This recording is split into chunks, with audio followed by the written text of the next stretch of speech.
studio.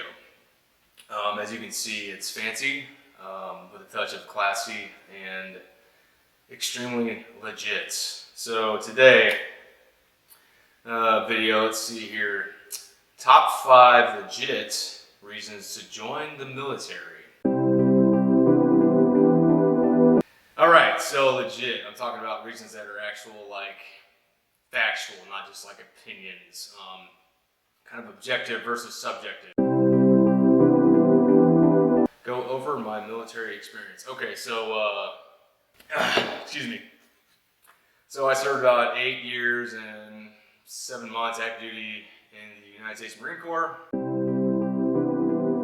I do not speak on behalf of the Marine Corps, I speak on behalf of Clay Bierman. That's my name. My name is Clay Bierman. Clay Bierman, this is Clay Bierman for Clay Bierman.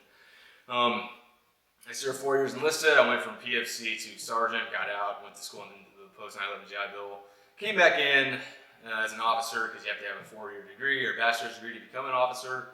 And I served 4 years and 7 months, which would be 8 years and 7 months total as an officer. Okay, so again, top 5 legit reasons to join the military. Number 1, you're not sure what you want to do with your life after high school. This one, I'm just being honest, and it obviously applies more towards younger kids that have just graduated high school or are in their senior year and have no idea what they want to do.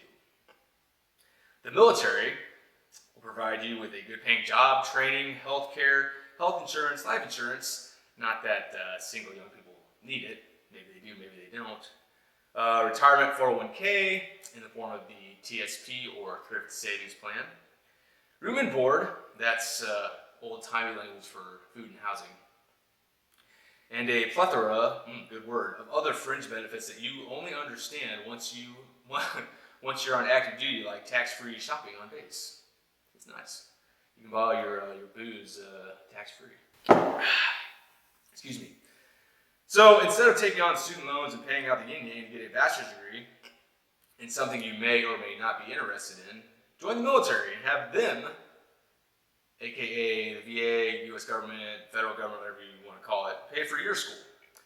Which brings me to my second legit reason to join the military. Number 2, you want your college paid for. If you serve one enlistment, which is normally 4 to 5 years, and get out after that, you will have earned 100% of the GI Bill. There are 2 versions, the Montgomery GI Bill and the post 9/11 GI Bill. I won't get into the details of each one, but I would say 95% of the time, the post 9/11 GI Bill will provide the greater benefit. Main benefits include 36 months of tuition, about 9 semesters, which will be paid for, $1,000 a year book stipend, and housing allowance at the sergeant with dependence rate for whatever zip code your school is in. Go over examples here. Let's do that now. Okay, so Google BAH rates. I'm going to click on the first one, BAH calculator. It's defensetravel.dod.mil. And right here, year, you probably want the most recent year, wherever you're going to school at. So let's say you're going to school in Bloomington, Indiana. That's the zip code and your pay grade. Like I said, you'll get paid E5, the E5 with dependent BAH rate. That's basic allowance for housing. Calculate, new window pops up, and there it is, E5 with dependents. $1,254 a month. You do that for any zip code that you're going to school. So let's say you're going to school in New York. And because cost of living is more expensive there, you get $3,234. 98101. Let's say you're going to school in Seattle, Washington, and you get $2,748 a month for the months that you are actually enrolled in classes. So that's how you figure out how much BAH you're going to get per month. I went to Indiana University in Bloomington, Indiana on the 9/11 GI Bill, and it was awesome! Exclamation point. I used about 31 months. Semesters are not exactly 4 months long. And only work during the summers for extra income, because if you're smart and essentially live poor during college, the housing allowance will cover most of your living expenses. Let me know if you have questions about this in the comments.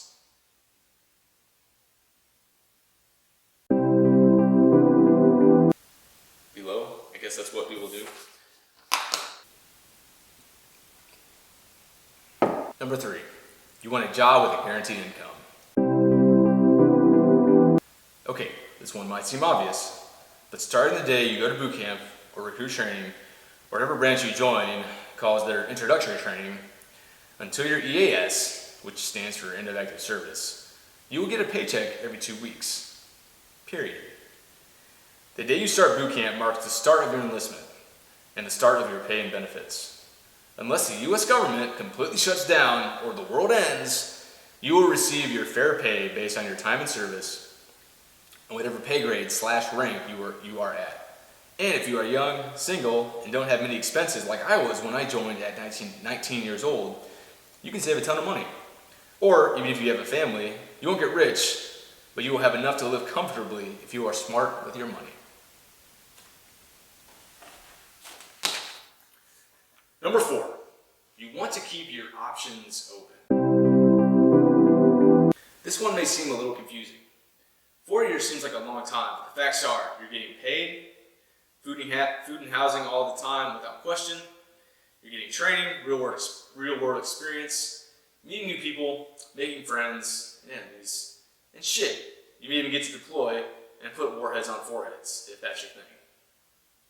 But ultimately, those 4 or 5 years will come to an end, and you can either re-enlist and stay in, get your degree for free and become an officer, which is what I did, change jobs while still in the military, stay in for 20 plus years, and retire with health insurance and a guaranteed pension for life, or get out and move on with your life with a plethora of experience and knowledge that should put you ahead of your peers.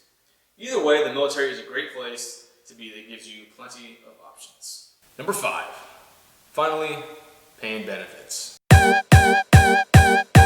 Look, I've already mentioned this in my above points, but it's worth repeating.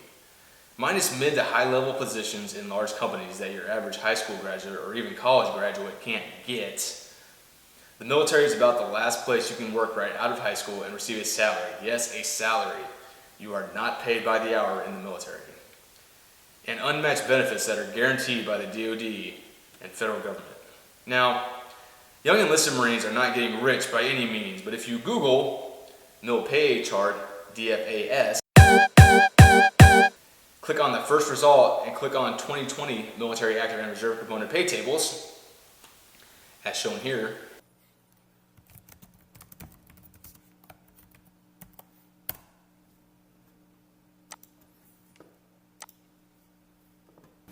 Left side you have rank, right side or top you have years of service.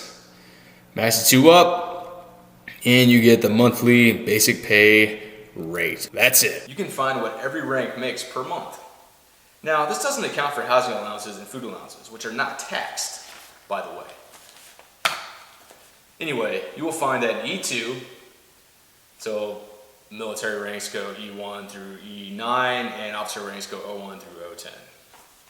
E2, which in the Marine Corps is a private first class or PFC, currently makes $1,942.50 per month before taxes and other deductions. Yes, that's only about $23,000 a year, but consider this PFC, assuming he or she is single, has housing and food not only provided, but guaranteed that doesn't come out of their pay. Let's assume he or she does a great job and gets promoted to E4, or corporal in the Marine Corps, in 3 years. Now they make $2,507.10 a month, or roughly $30K a year. Again, not taking into account pay for housing, food, or COLA if overseas. That's cost of living allowance, or adjustment. One of the two. There's also per diem if you travel on military orders, tax-free pay if deployed in a combat zone, combat pay, hazard pay, flight pay, submarine pay, etc. etc. Now, changing key a little bit, let's look at the officer spectrum of pay and benefits. My case in particular, because I can tell you exactly what an 03 or captain in the Marine Corps with my prior enlisted experience makes per month. All said and done, my gross pay per month is, or was, $8,915.28 per month, or about $107K a year. That's a lot. I don't care who you are. Now, I could go on with all the other benefits, but essentially, every financial issue or concern you have in life is taken care of if you are not an idiot with your money. Quick example for healthcare, or health insurance, or health benefits, whatever you want to call them. Your spouse and kids, if you have them, are 100% covered at no cost to you, most of the time. For example, my wife and I just had our second kid. Oh, thank you. Everybody has kids, it's not a big deal. My wife was in Indiana, and therefore not on a military base. The bill for days in the hospital and giving birth was about $15,000. We had to pay $22 out of pocket, out of that $15,000. That's it. The rest of that money was automatically paid to the hospital. It's not like we had to pay it and then file a claim for reimbursement. That's how good the health insurance is. If she had given birth on base, it would have been 100% covered. That's my top 5 legit reasons to join the military. Thanks for watching. Like this video and subscribe to the channel for more of my rich, and delicious content. Next video, top 5 legit reasons not to join the military. This has been Clay Bierman for Clay Bierman. Again, thanks for watching. If you're interested in zero motorcycles, electric vehicles, charging, finance, all that stuff, military, please continue to watch my channel, search through my videos. I could really use some more subscribers. Yeah, thanks for watching. See you next time.